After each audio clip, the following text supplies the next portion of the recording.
Okay, what else are we growing today? Two other crops that work really well in containers and are really productive and are fun are beetroot and spinach. And these are both earlies. These are both varieties you can sow at this time of year. So this variety is called Janus, which is a version of Boltardy, which is an old early spring beetroot. Oh, brilliant. The reason it was called Boltardy was if it gets cold in early spring, because at the moment you can still have frosts, it doesn't then get triggered into bolting. All right. So it makes a decent crop. Okay. So it's one to try early on. Janus is a variety of that with the same properties. Okay, so that's what you're looking for in a beetroot at this Yeah. time of year. Okay. And this other thing is spinach. Again, use a spring spinach. Spinach is very, very hardy, but there's different varieties for different times of year. If you sow these plants now, you're looking for the spinach crop maybe, your main crop, end of May, beginning of June. Beetroots maybe mid to late June for a decent sized beetroot. Oh, that's brilliant. Your first ones. Right, with the spinach, rows 20 centimetres apart. Same as carrots. Same as the carrots, rows 20 centimetres apart, and sow them about an inch apart in the row. Seeds are quite large. Oh, am I going to make you a mess here?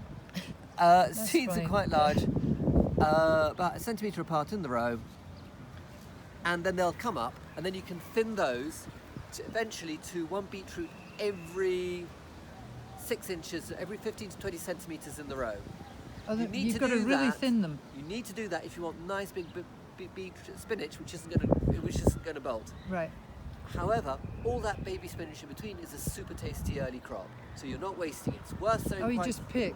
You just take the whole plant out and then leave just one baby plant to every 20 centimetres. So you can let the plants get about this big before you do it. Okay.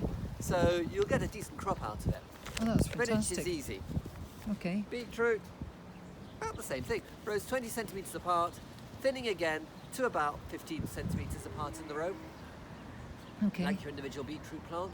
Again, beetroot seedlings, really, really tasty. They taste like chard. Oh, brilliant. So- And you can eat the root and the leaves. Yeah, but if you want a decent sized root, they're going to need the space. Yeah.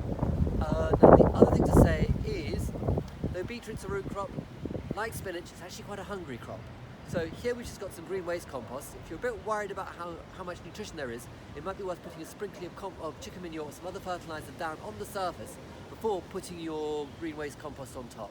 All Or right. your old compost from your old grow bag from last year or whatever you're growing in. Okay. So they need a bit of They need a bit more of feeding. Yeah. Yeah. Okay. Brilliant. Thank There you, have it. Fabrice. Let's look at the temperature. Is it 7 degrees? Well, it hasn't gone down to have a cold and bloody ears. So, All right. and we're just saying 9 degrees, so yeah, we're ready to go. Thank you, Fabrice. No worries. Now,